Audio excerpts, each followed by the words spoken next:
نماز چھوڑنا میرے عزیزو اس کو ہلکا مت سمجھ لینا، ہلکا مت سمجھ لینا، بلکہ بعض احادیث میں یہ ملتا ہے کہ کوئی عورت زنا کرتی ہو اور اس کے بعد اس سے پیدا ہوئے بچے کو کاٹ کے پھینکتی ہو، اس سے بڑا گناہ نماز چھوڑنے والے کا ہے، جان بوجھ کر کے جو نماز ترک کرتا ہے۔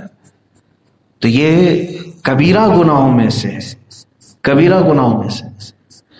اب جو قضا کر لیتے ہیں، جانتے ہیں آپ نمازوں کی قضا کرنے کے بعد لوگ سمجھیں برابر کر دیا میں نے، کیا برابر کر لیے تم نے؟ وہ وقت لا سکتے ہو دوبارہ؟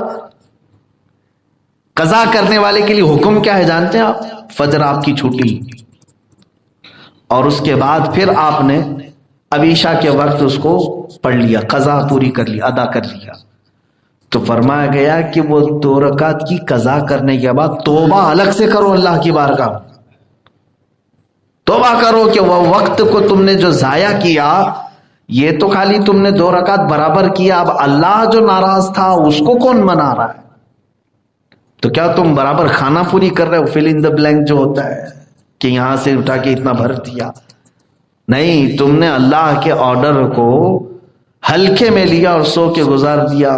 قضا کرنے کے بعد بھی توبہ ضروری ہے، توبہ بھی کرنا ضروری ہے۔ تو نمازوں کو جنہوں نے ہلکے میں لیا ہے ان کے لیے دردناک عذاب ہے۔ یہاں تک کہ میں آپ کو یہ تک بتاؤں، حضور اکرم صلی اللہ تعالی علیہ وسلم کے پاس ایک شخص آیا اور نماز پڑھ رہا تھا، نماز سے سلام پھیر کے آنے کے بعد اس نے حضور کو سلام کیا، حضور نے فرمایا جا پھر سے نماز پڑھ، تیری نماز ہی نہیں ہوئی۔ پھر گیا وہ نماز پڑھا، اس کے بعد آیا سلام کیا، حضور نے فرمایا جا تیری نماز نہیں ہوئی، پھر سے پڑھ کے آ۔ تیسری بار پھر پڑھ کے آیا، حضور پاک صلی اللہ علیہ وسلم نے فرمایا جا تیری نماز نہیں ہوئی، پھر سے پڑھ۔ 3 بار بھی پڑھ کے آیا، حضور بار بار بھیج۔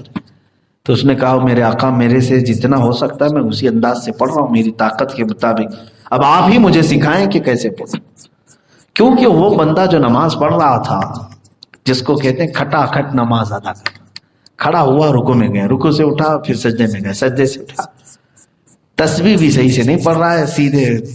اس کے بعد میرے آقا نے اسے سارا طریقہ بتایا، جب کھڑے ہو تو اطمینان کے ساتھ قرآن کی قرأت کرو، پھر رکوع میں جاؤ تو تمہاری کمر، تمہاری پیٹھ سیدھی ہو جائے، اور اس کے بعد جب تم کھڑے ہو جاؤ تو قومہ بالکل سیدھے ہو جاؤ، پھر سجدے میں جاؤ تو اس کی کیفیت یہ ہونی چاہیے تمہاری 7 چیزیں لگیں، تمہاری 7 چیزیں سجدے میں لگیں۔ ایک تو تمہارا چہرہ یعنی ناک و پیشانی ایک چیز، دونوں ہتھیلیاں اور دونوں گھٹنے اور دونوں پیروں کی 10 انگلیاں، کہا کہ یہ سجدے میں پوری طور پر لگیں، تو سجدے کا حق ادا ہوا۔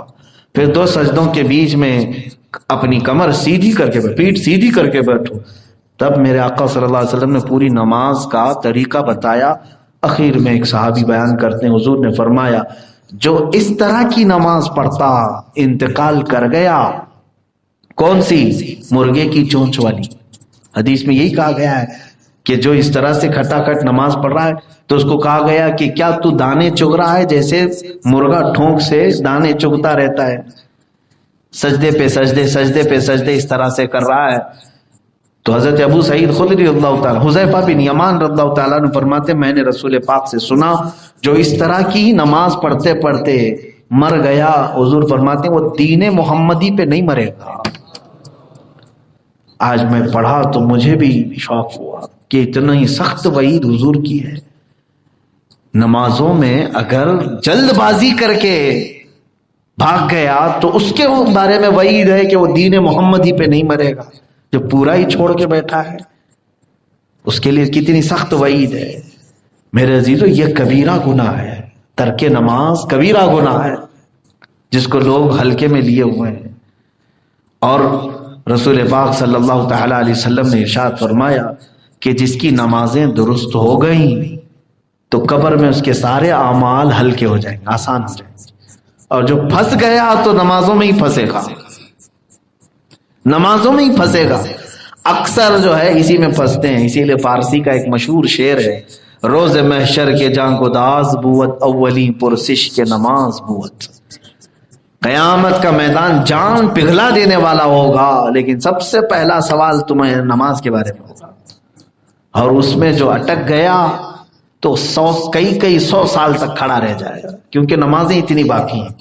کہاں سے لے کے آئے گا قرضہ ادا کرنے؟ کس سے مانگے گا نمازیں؟ کون دے گا وہاں پر؟ سب کے پاس تو یہی حالت ہوگی. ماں انکار کرے گی، باپ انکار کرے گی. یہاں اگر کہیں دکان پہ چلے گئے، پیسے کم پڑے تو مانگ لو گے نا. اب تو تمہارے پاس بہت ساری سہولیات ہیں، دکان والے سے کہہ دو گے کہ میں پے ٹی ایم کر دوں گا، فلاں کر دوں گا، آن لائن کر دوں گا، کچھ تو کروں. قیامت کے بارے میں سوچو، وہاں پکڑے جاؤ گے تو کیا تمہارے پاس آپشن ہے؟ باپ سے مانگو گے، بھائی سے مانگو گے، ماں سے مانگو گے. قرآن تو پہلے ہی کہہ دیا ہے، یوم یفر المرء من اخیہ وامہ وابیہ وصاحبتہ وبنیہ. یہ وہ دن ہے جس دن بھائی اپنے بھائی سے بھاگ رہا ہوگا، ماں اپنے بیٹے سے بھاگ رہی ہوگی، دوست اپنے دوست سے جان چھڑا رہا ہوگا. کیوں؟ نہیں چاہتا کوئی بھی اپنی نمازیں دے دے، اپنے کوئی روزے دے دے، کوئی نہیں چاہے گا. ایسے اگر جس کی باقی ہیں میرے عزیزو، اللہ نے صحت دی ہے، آج کمپلیٹ کر لو. اور پھر چند دنوں کے بعد دیکھو بڑھاپا آتا ہے تو ہاتھ پیر لٹک گئے، پھر وہ بھی نمازیں نہیں ہو پائیں گی. پچھلی تو چھوڑے، ادا نمازیں پڑھنا ان کے لیے مشکل ہو جائے گا.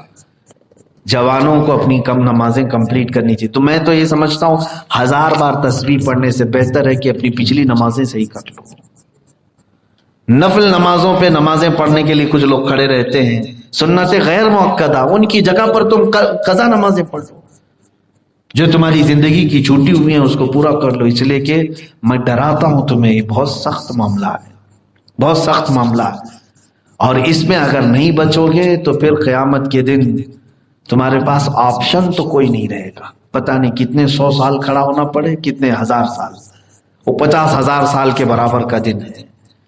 اللہ ہمیں محفوظ فرمائے. جب اللہ تعالیٰ نے طاقت دیا ہے، قوت دیا ہے، صحت موجود ہے، تو اس کے سجدے کر لو. یہ ایک سجدہ جسے تو گراں سمجھتا ہے، 1000 سجدوں سے دیتا ہے آدمی کو نجات. اللہ کا ایک سجدہ کر لو، دوسری جگہ 1000 سجدے کرنے سے بچ جاؤ. نماز کے متعلق یہ دوسرا کبیرہ گناہ ہے. میں نے 2 ہی کبیرہ گناہوں کو آپ کے سامنے ذکر کیا ہے. زندگی باقی رہی تو یہ کبیرہ گناہوں کا سلسلہ میں اس کو ڈیفینیشن کے طور پر عرض کرتا رہوں گا تاکہ لوگ اس سے محفوظ رہیں، اس سے بچ سکیں. اور اللہ کا یہ وعدہ ہے کہ تم اگر کبیرہ سے بچ گئے تو صغیرہ ہم ویسے ہی معاف کر دیں گے. کبیرہ سے بچ جائیں. اچھا، کچھ ایسے کام بھی ہیں جس سے کبیرہ گناہ بھی معاف ہوتے ہیں، کبیرہ گناہ بھی معاف ہوتے ہیں. لیکن وہ کون سے والے کبیرہ ہیں وہ بات کی بات ہے. جیسے شراب بھی کبیرہ گناہ ہے، جوا بھی کبیرہ گناہ ہے. توبہ کر لیں، توبہ کے بعد اللہ کی مرضی وہ معاف کر دے. لیکن کچھ اعمال، کچھ نیکیاں ایسی ہیں جس سے کبیرہ گناہ معاف ہو جاتے ہیں، لیکن ان معافی والے گناہوں میں نماز کا نمبر نہیں آتا ہے. کہ کبیرہ گناہ جیسے ایک روایت میں ملتا ہے کہ کسی مومن کے جنازے کو کندھا دیا تو وہاں ایک کبیرہ گناہ معاف ہو جائے. بعض نے کہا کہ اس کے 40 کبیرہ گناہ معاف ہو جائے. تو کبیرہ گناہ معاف ہونے کی جہاں پر وعید بشارت آئی ہے کہ کبیرہ گناہ بھی تمہارے اس عمل سے معاف ہو جائیں گے، یہ نیکی کرو کبیرہ گناہ بھی معاف. لیکن یاد رکھنا جہاں جہاں بھی معافی کی بشارت آئی ہے اس میں نماز داخل نہیں ہے. نماز چھوڑنے والا جو کبیرہ گناہ ہے یہ معاف نہیں ہونے والا ہے کسی دوسرے عمل سے. اس کے لیے پہلی شرط ہے کہ قضا کرو پھر توبہ کرو تو معاف ہوگی. پہلے قضا کرو، باقی دوسرے جیسے شراب پیتا تھا اب توبہ کر لے، اللہ معاف کر دے گا. جوا کھیلتا تھا اب توبہ کر لے، نشہ کرتا تھا توبہ کر لے، اللہ معاف فرمائے گا. لیکن نماز چھوڑتا تھا تو خالی توبہ کرنے سے معاف نہیں ہوگی بلکہ اس کی قضا بھی کرنی ہوگی. اس وقت تک اس کی توبہ بھی معلق ہے، لٹکی ہوئی ہے. یہ بات سب لوگ اپنے ساتھ باندھ کر کے رکھو. میں نے اپنا فریضہ ادا کر دیا کہ میں نے تمہیں کبیرہ گناہوں سے ڈرا دیا، اور اس لیے کہ سوال ہم سے بھی ہوگا بعد میں. کیا اللہ رب العزت نے جو مجھے علم دیا، یہ سوال ہم سے ہوگا، کیا تم نے میرے بندوں کو کبیرہ گناہوں سے ڈرایا تھا؟ ہم عرض کریں گے کہ ہاں مولا ہم نے انہیں بتایا تھا. پھر تمہارے پاس اب کوئی عذر نہیں رہ جائے گا. تم یہ نہیں کہہ سکو گے کہ اے اللہ مجھے معلوم نہیں تھا کہ کبیرہ تھا کہ صغیرہ تھا. آج میں نے اتمام حجت کے طور پر بیان کر دیا کہ اب تمہارے پاس عذر بھی نہیں رہے گا۔ اللہ رب العزت کبیرہ گناہوں سے آپ سب کو محفوظ رکھے، اللہ کے ساتھ شرک کرنے اور ترک نماز کرنے سے مولا ہمیں محفوظ رکھے۔